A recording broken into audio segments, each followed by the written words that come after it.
So listen, I really want to start with congrats on the movie. I really, really appreciate films that take big swings and try new stuff. So thank you for taking a big swing. Appreciate that. It's you make something you don't know how it's going to hit or what it's, but it is like we're just all trying to make fun things and see, if you make half the people happy, you're good. 100%. Listen, I have a ton of questions on Motor City, sure.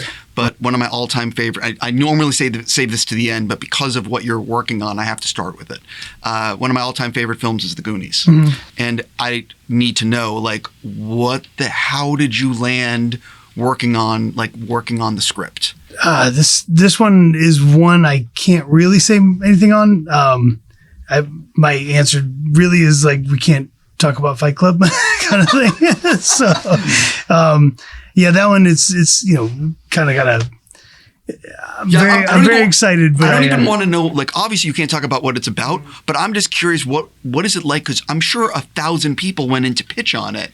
And do you know what I mean? Yeah, I don't know. It wasn't an open thing. It was just sort of, I don't know. That one's a hard one to talk about because it is such a there's a tight bubble around it. I will move on and just say I really, really, really hope you write something phenomenal. Me too. And Goonies never die. Yes. So jumping into this, talk a little bit about what it's like for you, because when you're making this, you're never really sure how it's going to turn out. But what was it like finding out Venice and TIFF were we want you to be here? That's the dream, right? You want to make something and go to, especially, Venice is where Old Henry was. And that was my first festival experience. And it was, we had a red carpet and we had boats taking us over there. And it was you get there and you just go, and there, we did my DP, John Mashek, and I did tech check with Old Henry, rode a boat over at 6 a.m. Sun was coming up. We sat in that oldest theater on the middle steps and you're just chills across your body. This is incredible that we get to experience this. And so going back this time, and then we found out we got into TIFF, and it was just, I don't know. It's there's a lot of films that are made and very few that get into these festivals. And so it gives you kind of okay, you did at least that part right. Now let's see if the masses like it. So, but it's exciting. It really is. So this movie, Motor City, has 4 or 5, I'm not sure what the final number is, lines of dialogue. At what point were you this is going to work? Do you know what I mean? Because you really don't know how this is going to turn out till you, I don't know, see footage or even a first cut. It is a tricky thing. There's a weird thing that happened on this movie. I think 2 weeks in, you start to get the feeling I feel like we're doing something good and something right. And then when the actors will say it or the producer will come in and be I think we're making a thing. You think it's this might be working. And then you get a little more clear. You're oh, this is working. So I think you really don't know till you're in it until you start seeing it. But, going into these no dialogue moments, there were a couple that still were the tricky ones that we had to go, okay, how do we get around this moment? Because somebody should be talking by now. So trying to navigate those moments and make them feel organic and authentic, that was a lot of the fun of the challenge. Do you think it could have worked in another genre, or because this specific genre is so well known that it sort of lends itself to being able to pull something like this off? Yeah, I think having a plot and a genre that we've all seen this movie. We've all seen a action revenge movie. Guy gets thrown in jail, whatever, escapes, goes on a murderous killing spree. In this fight over this girl. I think, having that as our base made it more freedom to then play within that world and have fun with the artistic side of it. So it's marrying that artistic film with that action film and really just having fun with that. And there was something when Shay and Ben signed on, that love triangle between the three of them, it went from being this is the bad guy, this is the good guy, to here's two guys that are loving the same girl both differently, and she loves both of them in a different way. One is this toxic, fiery, passionate thing, and one is this beautiful, comfortable, trusting love that may have some sedimentary or sedative kind of boring moments to it.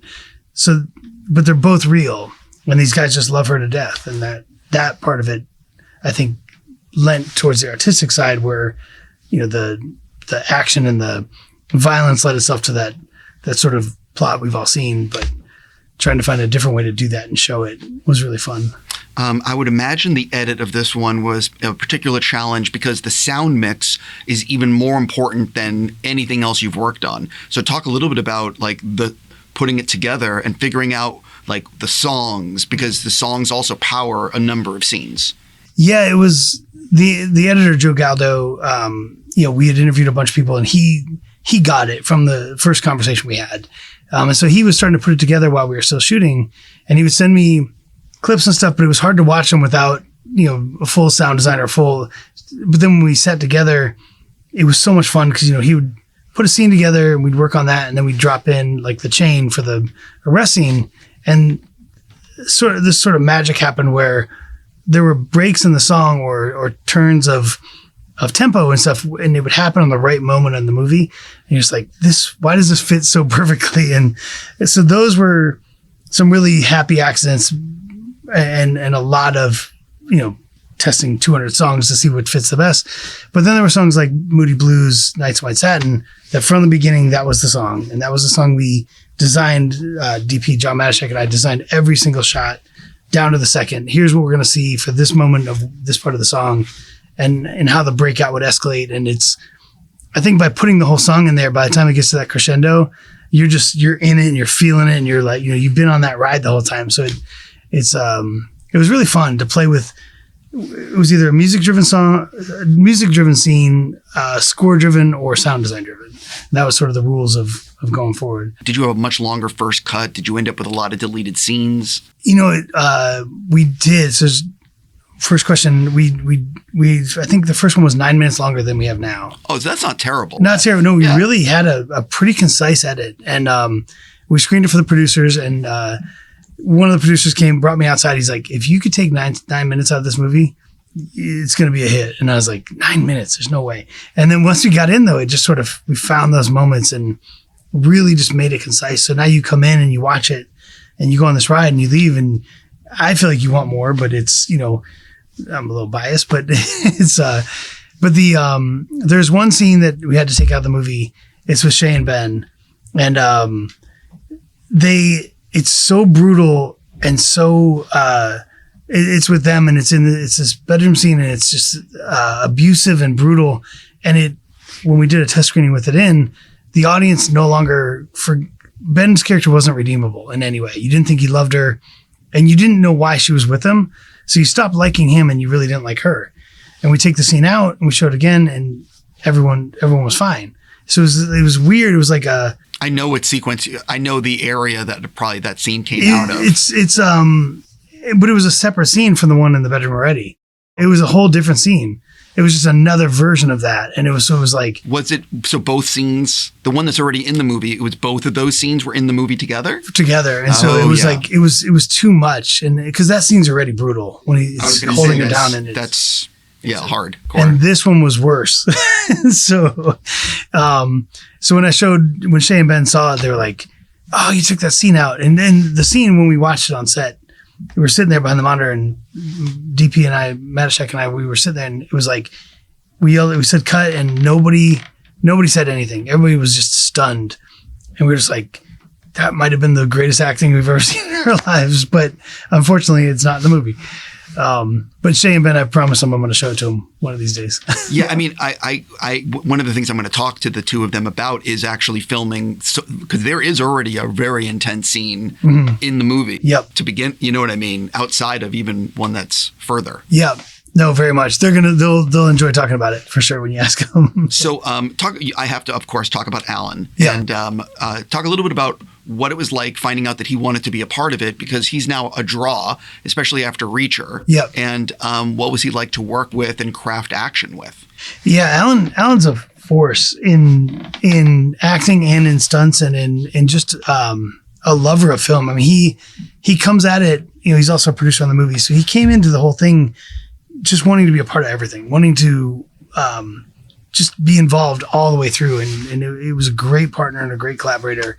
And, you know, he let me push him on the dramatic side and he pushed me on the action side. And it was just fun to find those moments. And, you know, I think he was really diving deep on the dramatic stuff. But then when you come to the action moments, he's like, this switch happens and he knows exactly where to be and what to do and what the audience wants to see. And it's marrying that with the style and the tone that we were filming this movie in and finding a way to kind of blend our two worlds. And I think that's, you know, with the camera movement, but the fighting style, and it really did turn out to be something I think works really well.